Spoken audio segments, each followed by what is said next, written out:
What if you could make one change to your favorite job to make it better? What would you do? Give it a potency boost, change the way an action works, add a new action, remove an action? Would you use the change to improve the leveling experience or the max level experience? Who knows? Maybe it would be real nice if the job was more fun when you inevitably land in Crystal Tower again. Here, I will suggest approximately one change for every job to try and improve them. So be sure to let me know in the comments if you actually like the suggestions I have, if you would do something else, or alternatively, which one was your favorite. With that, let's start with Paladin. At level 30, Gladiator learns Vital Spirit, which is a low-level version of Holy Spirit that, of course, does less damage to compare.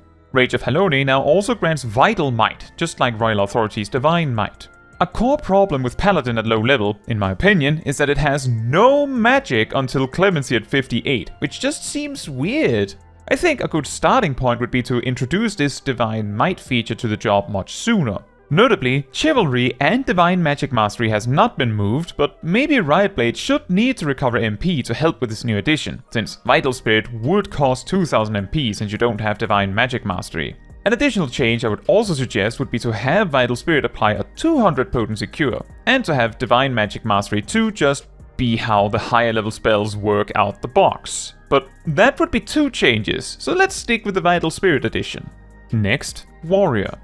Onslaught no longer has charges, but instead has a cooldown of 15 seconds, deals 0 damage, but generate additional enmity-like similar tank actions. And to replace the attack, give Warrior a new ability called Shot of Anger that simply does the same damage with 2 to 3 charges on it. Personally, I like that Gunbreaker and Dark Knight don't have to worry about their gap closers' damage going in bursts.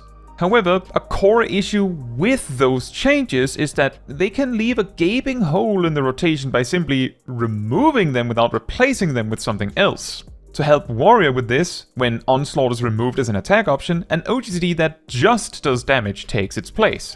Onslaught having no charges but a shorter cooldown also makes it different from Dark Knight and Gunbreaker's versions.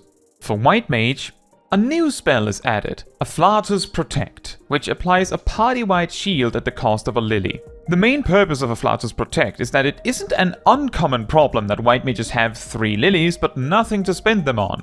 Afflatus Protect offers a thing to spend those lilies on. On the one hand, white mage could really use one more way to protect from damage to compete with Astrologian's collective unconscious, but giving white mage something expressly different would be better. On the other hand, such easily accessible barriers is normally exclusive to barrier healers. Hence, I'm not sure if Afflatus Protect should be single target, AoE, how much potency it should have, and more importantly, as it is meant as a way to dump lilies first and foremost, whether the shield should be smaller and stackable specifically so you could spend multiple lilies on them. What do you think? Next up is Scholar. Dissipation is renamed to Desperate Measures, and instead just grants 3 extra ether flow with no other effect. Cooldown is still 3 minutes. I recognize that Dissipation is an interesting thing to play around, needing to deal with a period where your pet is not present. However, I feel like the singular job with more than minimal pet management deserves to have their pet be more central to their gameplay, rather than having getting rid of the pet be part of it. Up next is Monk. Formless Fist is now granted by spending the 3rd stack of Perfect Balance, instead of spending Masterful Blitzes. A huge problem with Perfect Balance before you get Masterful Blitz is that it dumps you out on the street with just the clothes on your back once you finish the buff, as it leaves you with no form. It is actually so bad at level 50 that this downside makes Perfect Balance not really worth using aside from for finishing up a fight. By moving the Formless Fist effect to finishing Perfect Balance, this downside is removed, and it sort of also introduces this feature just before you get Form Shift to enable regular access to it. This change also makes monks at higher level have slightly more flexibility. For Dragoon, Lance Charge now does 100 potency of damage to your target in addition to its existing effect. However, Lance Charge automatically upgrades into Geishgagul at level 60, which now increases damage by 21%. At level 70, it increases to 26%, Also, at level 66, 70 and 78, Gaishgagul upgrades to grant 1, 2 and 3 stacks of Nastrand ready. Potency is adjusted to compensate, obviously. I know it sounds like a bunch of changes, but the intent here is to make Gaishgagul, in general, more cohesive in a way. With Gaishgagul now granting a damage buff, it feels like Lance Charge is just worse Gaishgagul, so why not just make one upgrade into the other? This also enables Dragoon to double weave their damage buffs instead of having to spread them over 2 GCDs. Finally, I don't quite agree with turning Nastrand into 1 use per Gaishgagul, so I would first revert that change and then let Dragoons gradually unlock the 3 uses instead of getting all of them dumped on you all at once. This also fills in several gaps where Dragoon doesn't learn anything. Then we get to Bard. To make dots more impactful, Hawk's Eye is no longer procced from using Burst Shot, Caustic Bite, Storm Bite or Iron Jaws, but instead proc randomly from Caustic Bite and Storm Bite. To make it a bit easier to work with, Hawk's Eye also stacks up to 3 stacks now. I said only one change, so I'll keep it to that, but I would have considered an AoE dot weapon skill to deal with this on AoE as well. But for now, just leave it as Ladon's Bite generating them. A massive letdown in my opinion of Bard is that while they have dots, they don't really do anything. Your only inspiration to use them is that they do more damage than not using them. I think it is a lot more interesting when dot jobs gain something from the dots. By letting Hawk's Eye go up to 3 stacks, you also can both benefit from when both dots proc it, but also gives you a chance to react to them. And then Black Mage. Thunderhead is removed.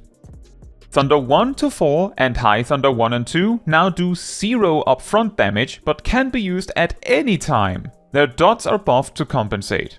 Thunderhead feels like a mechanic added to Black Mage specifically to prevent Black Mages from spamming Thunder as a movement filler. This can much more easily be resolved by making it pointless to spam it in the first place. Next, Summoner. Enhanced Summon Bahamut 2 now instead simply makes Demi Bahamut permanently upgrade into Solar Bahamut.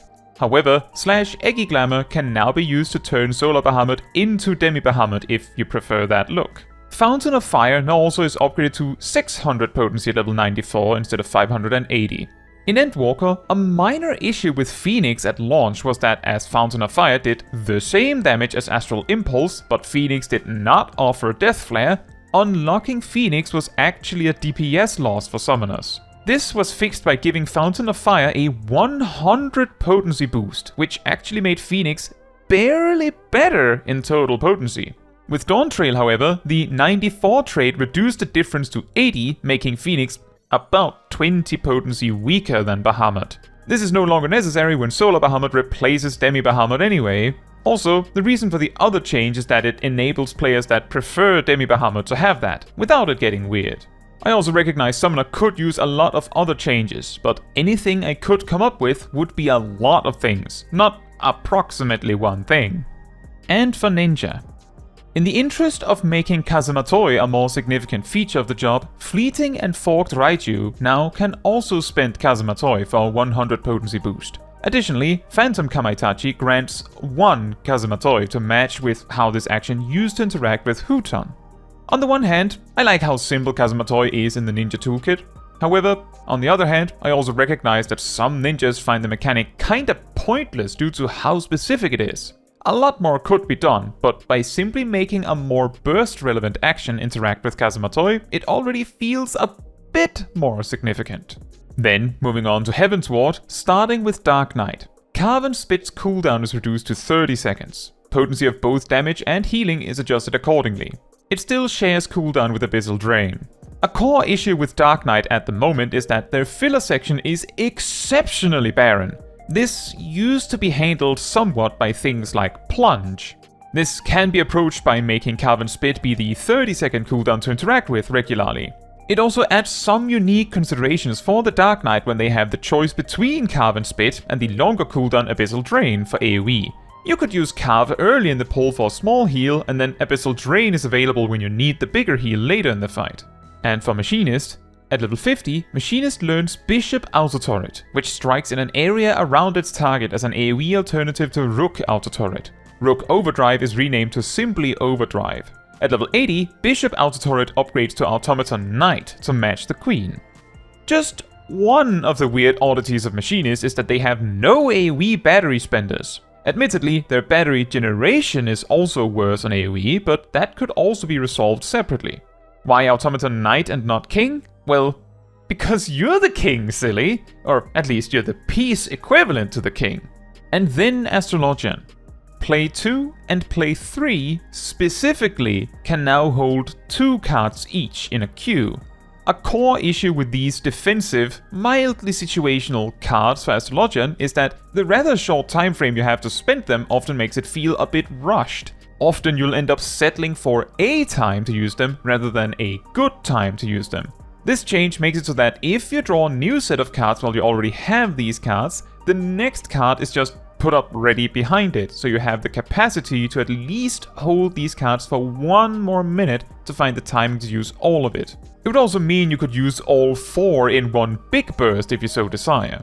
The reason why Minor Arcana and Play 1 does not get this feature is because those have offensive components that ultimately would undermine this change by causing players to optimize the damage side of things. Again. Going into Stormblood, we start with Samurai. At level 100, Samurai now learns an old action called Kaiten, with a 55-second cooldown and 2 charges that grants the Tendo effect for 30 seconds. Mage Shisui no longer grants this effect. Personally, I don't feel like Samurai really needs anything that could be done with a single change, but it would be cool if Kaiten came back.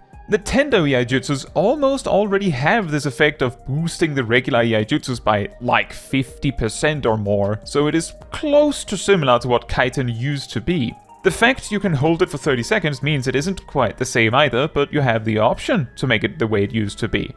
Or at least almost. And for Red Mage, at level 84, the Stone and the Fire upgrade to the Stone and the Fire 3, since 2 is for AoE apparently. These should have slightly more potency than Jolt 3, like 370. At 94, the Stone and the Fire 3 can still reach 380 potency, or even 400. The Stone and the Fire are the only 2 single target spells in the Red Mage arsenal that have gotten no visual changes since Stormblood. This change would both fix the weird situation that Jolt 3 is better at 84 to 93, but also offer an opportunity to update these visuals. Getting to Shadowbringers, we begin with Gunbreaker. Double Down is now renamed to Single Down, Lamau, and now interacts with Continuation. The Continuation action is called Double Down and draws a plus to contrast the X drawn by the initial hit. Originally, my idea here was to increase cartridge space by 1, but then Double Down was changed to cost only 1 cartridge, which I guess sort of accomplishes the same thing, sort of. However, by adding Double Down to the list of actions that interact with Continuation, all cartridge spenders interact with Continuation. And now Dancer. Technical Finish increases max Esprit gauge by 50 for its duration, similar to Brotherhood increasing chakra gauge space.